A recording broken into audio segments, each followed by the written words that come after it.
There's a world of adventure just waiting for you. Blockbuster, formerly Blockbuster Video and formerly Blockbuster LLC, was a home movie and video game rental company based in the United States. Initially, services were mostly available through video rental stores, but later options included DVD by mail, streaming, video on demand, and movie theaters. Previously, Blockbuster Entertainment, Incorporated ran the corporation, which expanded internationally throughout the 1990s. At its peak in 2004, Blockbuster had 9,094 stores and employed approximately 84,300 people, 58,500 in the United States, and 25,800 in other countries. Ineffective management, as well as increased competition from Netflix, mail-order businesses, video on demand, and Redbox automated kiosks, contributed to Blockbuster's downfall. The company declared bankruptcy in 2010 after suffering significant revenue losses in the late 2000s. History of Blockbuster. Blockbuster was founded by David Cook, who previously ran a company that provided computer software services to the Texas oil and gas industry. Cook saw the potential in the video rental industry after opening the first Blockbuster in 1985 and opened 3 more locations the following year in 1987. He sold a portion of the company to a group of investors that included Wayne Huizenga, the founder of Waste Management, Incorporated, the world's largest waste disposal company. After Cook left Blockbuster later that year, Huizenga took over as CEO, and the company relocated its headquarters to Fort Lauderdale, Florida. Blockbuster stores were 3 times larger than competitors under David Cook's management, because unlike other convenience stores, Blockbuster displays movie titles on the shelves rather than behind the counter. In their stores, they also used scanners and computer systems to look for tapes, making item inspections easier. Cook also planned numerous critical steps for future economic growth by deciding that the Blockbuster would be an uninterrupted entertainment destination so that its fans would not hesitate to watch the movie it created and to make the audience eager to see the next movie. Blockbuster in the mid-1980s. David Cook discovered the video rental market was incredibly fragmented. Most stores were small, family-run operations that carried only a few previously popular films. Because distributors typically charged around $70 per tape, offering a diverse selection of films necessitated a significant financial investment. Furthermore, cassettes had to be retrieved and laboriously signed out to customers because they were typically kept behind the counter rather than displayed to deter theft. With his computer knowledge, David Cook recognized that a computerized system for inventory control and checkout could significantly simplify operations.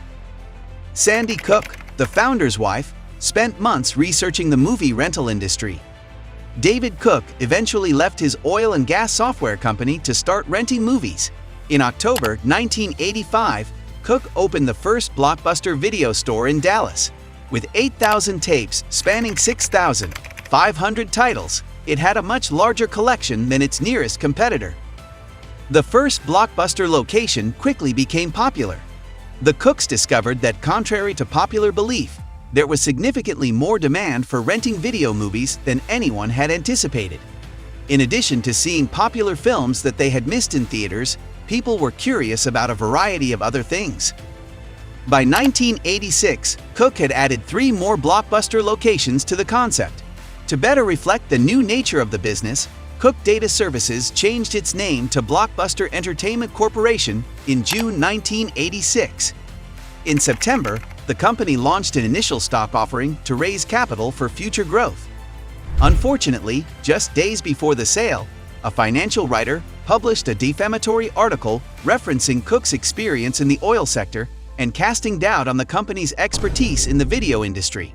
The equity offering was canceled as a result of the report, and Blockbuster began to run out of money. The company had a $3.2 million deficit at the end of 1986.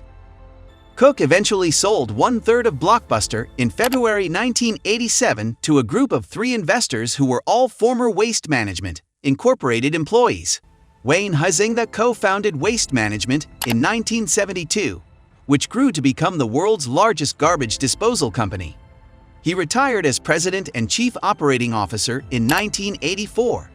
The first Blockbuster franchise was purchased by John Melk, president of Waste Management's global division. Waste Management's senior financial officer, Donald Flynn, led the group, which invested $18.6 million in Blockbuster stock. Blockbuster's new management in the late 1980s. David Cook relinquished future control of Blockbuster with this action, and Huizinga became the company's major voice in determining its fate. Whereas Cook saw growth through franchising or selling Blockbuster's name and computer system to individual entrepreneurs, Huizinga saw growth through corporate store ownership. By June 1987, Blockbuster owned 15 locations and had franchised another 20. Huizinga used this foundation to establish Blockbuster as the industry's dominant player. He adhered to the majority of Cook's policies, such as opening the store at 10 a.m. every day from noon to midnight, a 3-day rental policy that encouraged customers to rent multiple tapes at once, and a large selection of titles. Despite popular belief, non-hit movies accounted for 70% of Blockbuster's rental revenues, which had the added benefit of being less expensive to obtain from distributors. Wayne Huizinga began acquiring video store chains that already dominated their respective local markets, seeing this as a quick way to expand. Despite these gains, Blockbuster's plans to acquire other businesses with stock were derailed in April 1989 when an analyst at a major stock brokerage firm published a study criticizing the company's fraudulent accounting practices. Blockbuster calculated its earnings by spreading the cost of purchasing video store chains and opening new locations over a 40-year period, as well as the cost of purchasing large quantities of hit tapes over a 3-year period, far longer than tapes retained their value. Furthermore, one-time franchise fees accounted for 28% of the company's earnings. Blockbuster in the 1990s. Blockbuster began to expand and diversify in the early 1990s. One solution to this problem was to look for opportunities in markets other than the United States. An early investor, John Melk, opened the company's first overseas store, the Ritz, in South London.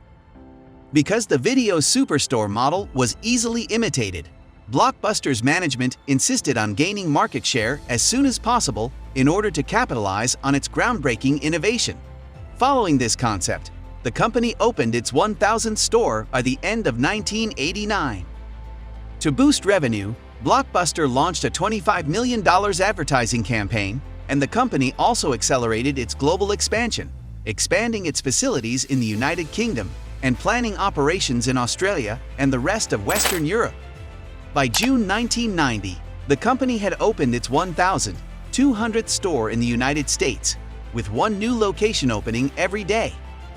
In November 1990, Blockbuster paid $30 million in cash, notes, and debt assumption for Earls, a video store chain with 200 locations on the East Coast and in the Midwest. Although Blockbuster continued to open new stores at a rapid pace in 1990, the growth of the video rental industry was slowing. Though earnings increased by 114% in 1988, they fell to a still impressive 93% growth rate in 1989, followed by a rate of 48% in 1990. In line with this trend, the first quarter financial results for 1991 were dismal.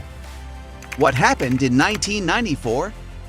Blockbuster was committed to diversification as a strategy for ensuring its survival in the entertainment industry in the face of new formats such as video on demand and satellite TV, as well as the transition from rentals to lower-cost recordings. Huizinga's Blockbuster transformation culminated in September 1993, when the company proposed a $4.7 billion merger with media behemoth Viacom Incorporated.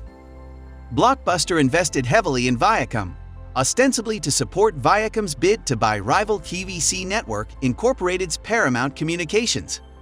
Viacom did win the battle for Paramount, but merger talks with Blockbuster fell through, costing Blockbuster a significant amount of money as Blockbuster stockholders lost faith in the company and wondered if their investment in Viacom would pay off. By April 1994, Blockbuster and Viacom stock had plummeted. The glory days of Blockbuster seemed to be over. The company was suffering from the industry's rapid changes. the spectacular expansion of the video industry began to level off as competition stiffened due to newer emerging formats. There was also internal conflict. Blockbuster's merger with Viacom had been difficult, and Viacom relied heavily on Blockbuster's revenue to help pay its debts and have money for future investments. Furthermore, Blockbuster's management appeared insecure. Wayne Huizenga stepped down as CEO of the company in September 1994. Blockbuster in the early 2000s.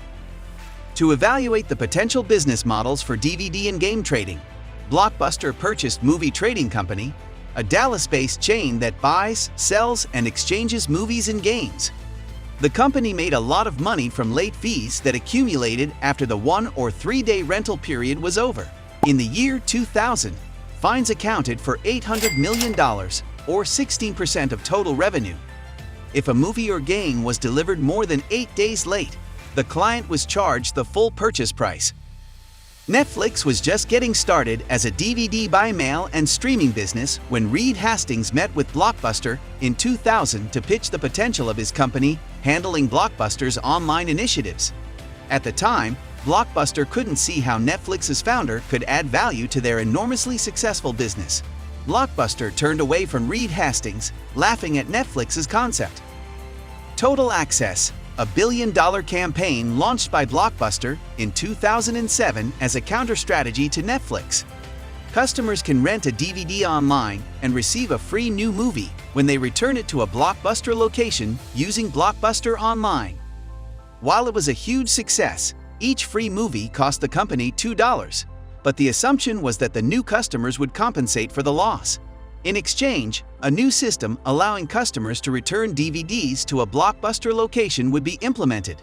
Blockbuster board member Carl Icahn intervened and blocked the acquisition, insisting that the company not lose any more money as a result of Total Access.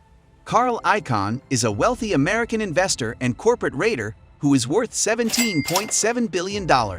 He is now 80 years old and the world's 43rd wealthiest person. Before Icahn got involved, Blockbuster was already in jeopardy. Customers were flocking to services such as Netflix and Redbox.